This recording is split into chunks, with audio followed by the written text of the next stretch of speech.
அனைத்து தமிழ் மக்களுக்கும் கணேஷன் பணிவான வணக்கம். இது பேங்க் நிஃப்டிக்கான சேனல். ஸோ சப்ஸ்கிரைப் பண்ணாதவங்க சப்ஸ்கிரைப் பண்ணிக்கோங்க. என்னோட ஒரிஜினல் டெலிகிராம் சேனல் லிங்க் பார்த்தீங்கன்னா வீடியோ டிஸ்கிரிப்ஷனில் கொடுத்துருங்க. ஸோ ஜாயின் பண்ணாதவங்க ஜாயின் பண்ணிக்கோங்க. ஸோ வாங்க ஃப்ரெண்ட்ஸ், நீங்கள் மார்க்கெட் பற்றி டிஸ்கஸ் பண்ணலாம். ஸோ 2 நாள், அதாவது ஹாலிடே நேற்று மண்டே. ஸோ அப்படி இருந்தும் கூட 3 நாள் தொடர்ந்த ஹாலிடே. ஸோ குளோபல் மார்க்கெட்ஸ் எல்லாம் பார்த்தீங்கன்னா நிஃப்டியாக இருக்கட்டும், இல்லை நாஸ்டாக்காக இருக்கட்டும், ஒரு நல்ல ஒரு பை தான் நேற்றெல்லாம். கிட்டத்தட்ட பார்த்தீங்கன்னா நேற்று நிஃப்டி எல்லாம் பார்த்தீங்கன்னா +0.63% வந்து ஹை கொடுத்துருந்துச்சு. ஸோ அதுக்கப்புறம் பார்த்தீங்கன்னா நாஸ்டாக்கும் பார்த்தீங்கன்னா நேற்றெல்லாம் யூஎஸ் மார்க்கெட்டும் கொஞ்சம் +0.69% எல்லாம் ஹை கொடுத்துருந்துச்சு. ஸோ நான் எதிர்பார்த்தது என்னன்னா, ஸோ ஆல்ரெடி உங்களுக்கு வந்து வீடியோலேயே போட்டிருந்தேன். ஸோ எந்த மாதிரி போட்டிருந்தோம்னா, ஸோ மார்க்கெட் வந்து குளோபல் மார்க்கெட்ஸ் கொஞ்சம் சப்போர்ட் பண்ணால் கண்டிப்பாக வந்து ஒரு கேப் அப் வந்து இன்னைக்கு வந்து இந்தியன் மார்க்கெட்ல வந்து எதிர்பார்க்கலாம். அது மட்டும் இல்லாமல் பேங்க் நிஃப்டியில் வந்து எதிர்பார்க்கலாம் அப்படின்னு சொல்லியிருந்தேன். ஸோ எக்ஸாக்டாக பார்த்தீங்கன்னா நேற்று வரைக்கும் ப்ளஸ்ல இருந்த மார்க்கெட் காலையில் என்ன ஆச்சுன்னா நெகட்டிவ்ல ஓப்பன் ஆனிச்சு. நிஃப்டி எல்லாம் நெகட்டிவ்ல ஓப்பன் ஆகி கிட்டத்தட்ட பார்த்தீங்கன்னா கொஞ்சம் கீழே தான் வந்தது. ஸோ அது மட்டும் இல்லாமல் நாஸ்டாக்கும் அதே மாதிரி தான். ஸோ நேத்தோட கண்டினியூஷன்ல மார்க்கெட் கொஞ்சம் பாசிட்டிவ்ல ஓப்பன் ஆயிருந்துச்சுன்னா கண்டிப்பா ஒரு பெரிய கேப் அப் வந்து நம்ம வந்து எதிர்பார்க்கலாம். ஆனா அந்த மாதிரி வந்து நடக்கல இன்னைக்கு. ஸோ இன்னைக்கு வந்து பாத்தீங்கன்னா மார்க்கெட் வந்து கிட்டத்தட்ட அது மட்டும் இல்லாம ஓப்பன் அண்ட் லோவும் சேமா இருந்தது கொஞ்சம். அதாவது நேற்று கேண்டலை விட்டுறலாம், ஏன்னா சாட்டர்டே ஒரு ட்ரேடிங் செஷன் வந்து ரன் ஆயிட்டு இருந்திருக்கும். ஸோ அந்த கேண்டில் வந்து விட்டுறலாம், ஏன்னா அது ஒரு சின்ன டைம்ங்கிறனால அது கேண்டில் வந்து எடுத்துக்கணும். ஸோ அப்படி பார்க்குறப்ப ஸோ ஃப்ளாட் ஓப்பனிங் தான் நடந்திருக்கு. அதுக்கு முன்னாள் நாள் ஃப்ரைடே கேண்டில் பார்க்குறப்ப ஒரு ஃப்ளாட் ஓப்பனிங் தான் வந்து மார்க்கெட்டில் வந்து நடந்திருக்கு. ஸோ ஓப்பன் அண்ட் லோ சேமாக இருந்தது. ஓப்பன் அண்ட் லோ சேமாக இருந்தப்போ என்னன்னா கண்டிப்பாக மார்க்கெட் வந்து ஒரு ஒன் சைடு மார்க்கெட் எதிர்பார்க்கலாம் அப்படின்னு நினச்சேங்க. ஸோ மார்க்கெட் வந்து அந்த மாதிரி நடக்கலை, கொஞ்சம் மேலேயும் கீழேயுமா தான் இருந்தது. ஸோ அது மட்டும் இல்லாமல் நான் ஒரு கண்டிஷன் ஒன்று சொல்லியிருந்தேன், போய் பாருங்க. அதாவது என்னன்னா, நேற்று க்ளோஸுக்கு, அதாவது ஃப்ரைடே க்ளோஸுக்கு கீழே ஓப்பன் ஆச்சுன்னா 48,250 வந்தா நாம வந்து அந்த இடத்துல வந்து ஒரு செல்லு ட்ரை பண்ணலாம். ஸோ அங்கேருந்து பார்த்தீங்கன்னா மார்க்கெட் கீழே இறங்கிறதுக்கான ஒரு பாசிபிலிட்டி இருக்கு அப்படின்னு சொல்லியிருந்தேன். ஸோ எக்ஸாக்டாக பார்த்தீங்கன்னா 48,255 வரைக்கும் வந்துட்டு, ஸோ அங்கேருந்து பார்த்தீங்கன்னா மார்க்கெட் வந்து 250 பாயிண்ட்ஸ் பக்கம் டவுன் ஆயிருக்கு. ஸோ அந்த லைன் வந்து லாஸ்ட் வீக்லேயே போட்டது நான், அந்த லைனு 48,255ங்கிறது. ஸோ அந்த லைன் எந்த இடத்துல ஒரு பேஸா வச்சு போட்டேன் அப்படின்னா ஏப்ரல் 15th ஹை. ஸோ அது மட்டும் இல்லாமல் மே 9th ஹை. ஸோ ஆல்ரெடி அந்த இடம் டச் பண்ணிட்டு கிட்டத்தட்ட பார்த்தீங்கன்னா ஒரு 1000 to 1500 பாயிண்ட்ஸ் வரைக்கும் கொடுத்துருக்கு. ஆனால் இன்னைக்கு வந்து அந்த இடம் டச் பண்ணிட்டு கீழே வந்திருக்கு. ஆனால் லோக்கு கீழே வந்து க்ளோஸ் ஆகலை. ஓப்பன் அண்ட் லோ இன்னும் பார்த்தீங்கன்னா சேமாக தான் இருக்கு. ஸோ கண்டிப்பாக வந்து எந்த இடத்துல ஓப்பன் ஆனால் மார்க்கெட் வந்து மறுபடியுமே பார்த்தீங்கன்னா கீழே இறங்கிறதுக்கான ஒரு பாசிபிள் இருக்கு அப்படின்னு பார்த்தீங்கன்னா ஒரு கேப் டவுன்ல ஓப்பன் ஆனால் மட்டும் பார்த்தீங்கன்னா நாளைக்கு வந்து செல்லிங் வந்து பாசிபிள். ஸோ மற்றபடி இந்த கேண்டில், அதாவது இந்த ஒன் டே கேண்டிலுக்கு நடுவில் எந்த இடத்துல ஓப்பன் ஆனாலுமே ஸோ மார்க்கெட் மறுபடியும் மேலே கொண்டு வரதான் பார்ப்பாங்க. ஸோ அப்படி பார்க்குறப்ப நம்ம வந்து கண்டிஷன்ஸ் பார்க்கலாம். நாளைக்கு ரெசிஸ்டன்ஸ் ஆக்ட் ஆஃப் ப்ராடக்ட் பார்த்தீங்கன்னா 48,230, பிவோட் பாயிண்ட் வந்து 48,080, சப்போர்ட் வந்து 47,900. இன்னைக்கு ஹை வந்து 48,259, லோ வந்து 47,927, ஓப்பன் ஆன இடம் பார்த்தீங்கன்னா 47,927, க்ளோஸ் ஆன இடம் வந்து 48,048. ஓப்பனும் லோவும் பார்த்தீங்கன்னா சேமா இருந்திருக்கு, தெரியுதுங்களா? ஆனால் எத்தனை பேர் கவனிச்சிங்கன்னு தெரியல இன்னைக்கு. ஸோ அப்படி கவனிக்கலன்னா இனிமேட்டு வர்றப்போ அந்த மாதிரி கொஞ்சம் ஃபாலோ பண்ண கற்றுக்குங்க. ஸோ மார்க்கெட் வந்து ஒரு one side market possible. Open and low சேமா இருந்தால், அதே மாதிரி ஓப்பன் அண்ட் ஹை வந்து சேமா இருந்துச்சுன்னா அதே மாதிரி ஒரு செல் சைடு பாசிபிள் அப்படின்னு சொல்லுவாங்க. ஸோ ஓப்பனான இடத்துல இருந்து ஒரு 200-300 பாயிண்ட்ஸ் மேலே போயிருக்கு.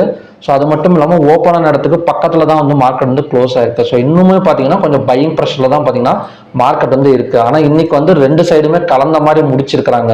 அதாவது கால் ஆப்ஷன் சைடும் கொஞ்சம் ஆப்பர்ச்சுனிட்டிஸ் இருந்திருக்கும், புட் ஆப்ஷன் சைடும் பார்த்தீங்கன்னா ஒரு நல்ல ஆப்பர்ச்சுனிட்டிஸ் இருந்திருக்கும்.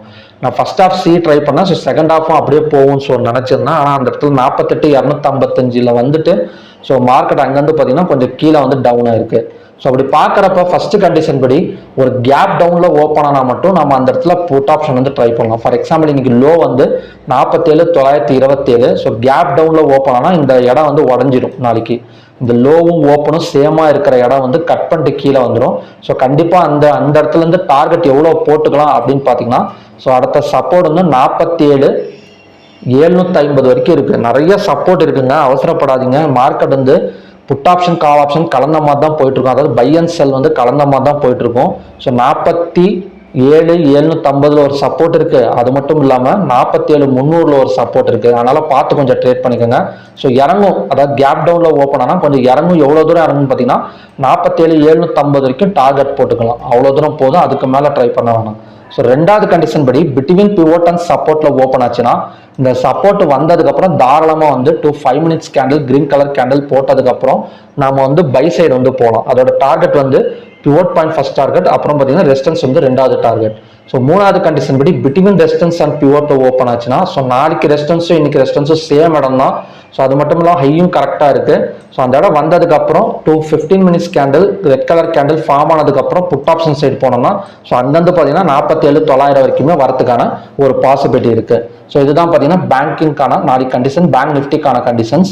ஸோ ஸ்டாக்ஸ் வந்து 3 ஸ்டாக்ஸ் கொடுத்துருந்தா, ஒன்று வந்து இண்டஸ் ஐஎன்டி பேங்க், அதோட சப்போர்ட் வந்து 1385.35 கொடுத்துருந்தா, ஆனால் அது அந்த இடம் வரல.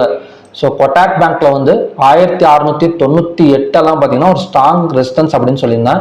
ஸோ அந்த இடம் டச் பண்ணிட்டு கிட்டத்தட்ட பார்த்தீங்கன்னா 1690 ஒரு 8 பாயிண்ட்ஸ் பக்கம் டவுன் ஆயிருக்கு. ஸோ மூணாவது ICICI bank. So ICICI bank சொன்ன ரேஞ்சுக்கு வந்து வரல. ஸோ நாளைக்கு வந்து எந்த மாதிரி ஸ்டாக்ஸை வந்து நாம வந்து போர்ட்ஃபோலியோ வச்சு இன்ட்ராடேக்காக ட்ரை பண்ணலாம் அப்படின்னு பார்த்தீங்கன்னா ஃபர்ஸ்ட் ஒன் வந்து பிஎன்பி. ஸோ பிஎன்பியோட ரெசிஸ்டன்ஸ் வந்து 127.80. ஸோ அந்த இடம் வந்தால் மறுபடியும் செல் எடுக்கலாம். அதோட டார்கெட் வந்து 126, 124 வரைக்குமே வரதுக்கான ஒரு பாசிபிலிட்டி இருக்கு. ஸோ ரெண்டாவது வந்து bank of Baroda. So bank of Baroda இப்போதைக்கு வந்து ஒரு டெம்பரவரி ரெசிஸ்டன்ஸ்ல தான் நின்றுட்டு இருக்கு 268. ஸோ அந்த இடம் வந்துச்சுன்னா 264, 60 வரைக்குமே வரதுக்கான ஒரு பாசிபிலிட்டி இருக்கு. இதோட ரெசிஸ்டன்ஸ் வந்து 268 பேங்க் ஆஃப் பரோடால. ஸோ மூணாவது வந்து ஹெச்டிஎஃப்சி. ஸோ ஹெச்டிஎஃப்சி ஹையை கட் பண்ணால் மேலே போயிருங்க, அவ்வளோதான். இதில் ஒன்றுமே இல்லை. 1469.70 இன்னைக்கு ஹை. ஸோ அதை கட் பண்ணி ஓப்பன் வச்சுட்டாங்கன்னா மார்க்கெட் 1505 வரைக்குமே கொண்டு வந்துருவாங்க. இல்லைன்னா சப்போஸ் கீழே வந்துச்சுன்னா 1430 வர்றப்ப நம்ம வந்து பை பண்ணிக்கலாம். ஹையை கட் பண்ணால் பை பண்ணுங்க, இல்லைனா இந்த சப்போர்ட் வந்ததுக்கு அப்புறம் நம்ம வந்து பை வந்து ட்ரை பண்ணிக்கலாம், அவசரப்பட வேணாம். ஸோ 3 பேங்க் தான். ஒன்று வந்து பிஎன்பியோட ரெசிஸ்டன்ஸ் வந்து 127.80. ரெண்டாவது வந்து பேங்க் ஆஃப் பரோடா 268. மூணாவது வந்து ஹெச்டிஎஃப்சி பேங்க். ஹையை கட் பண்ணால் மேலே வந்துடும். அதே மாதிரி லோவை கட் பண்ணு, சப்போஸ் மார்க்கெட் வந்து கீழே வந்துச்சுன்னா 1430 வந்தால் நம்ம வந்து பை பண்ணிக்கலாம். ஸோ என்னோட ப்ரிடிக்ஷன் படி எப்படி வரும், நான் எப்படி எக்ஸ்பெக்டேஷன் பண்ணுறேன் அப்படின்னா, ஸோ கண்டிப்பாக இந்த ஓப்பன் அண்ட் லோக்கு மேலே தான் ஓப்பன் ஆகும். 1047,900 வந்துட்டு அங்கேருந்து பார்த்தீங்கன்னா மார்க்கெட் மேலே வரதுக்கான ஒரு பாசிபிலிட்டி இருக்குது பேங்க் நிஃப்டியில். ஸோ ஓகே ஃப்ரெண்ட்ஸ், இதுதான் பார்த்தீங்கன்னா பேங்க் நிஃப்டிக்கான கண்டிஷன்ஸ். ஸோ பார்க்கலாம். ஸோ மறுபடியும் பார்த்தீங்கன்னா ஒரு நல்ல ப்ரிடிக்ஷனோட நான் வந்து உங்களை மீட் பண்ணுறேன். என்னோட கிளாஸஸ் வந்து அடுத்த நெக்ஸ்ட் பேட்ச் வந்து June 3 June 7 வரைக்கும் நான் வந்து போட்டிருக்கேன். அதோட ஃபீஸ் டீட்டெயில்ஸ் பார்த்தீங்கன்னா டெலிகிராம் சேனலில் கொடுத்துருக்கேன். தெரிலனா எனக்கு வந்து பார்த்தீங்கன்னா மெசேஜ் பண்ணுங்க, சென்ட் மெசேஜ் அப்படின்னு இருக்கும் ஒவ்வொரு அட்வர்டைஸ்மெண்ட்டு கீழேயும். ஸோ அதை கிளிக் பண்ணி எனக்கு மெசேஜ் பண்ணி ஃபீஸ் டீட்டெயில்ஸ், டைமிங்ஸ் எல்லாமே பார்த்தீங்கன்னா நீங்கள் கேட்டு தெரிஞ்சுக்கலாம். இல்லை உங்களுக்கு ஏதாவது டவுட்ஸ் வேணும்னா கூட டெலிகிராமில் வந்து கால் பண்ணுங்க, நான் வந்து உங்களுக்கு வந்து எக்ஸ்பிளைன் பண்ணுறேன். ஸோ ஓகே ஃப்ரெண்ட்ஸ், மறுபடியும் பார்த்தீங்கன்னா ஒரு நல்ல ப்ரிடிக்ஷனோட நான் வந்து உங்களை மீட் பண்ணுறேன். நன்றி, வணக்கம்.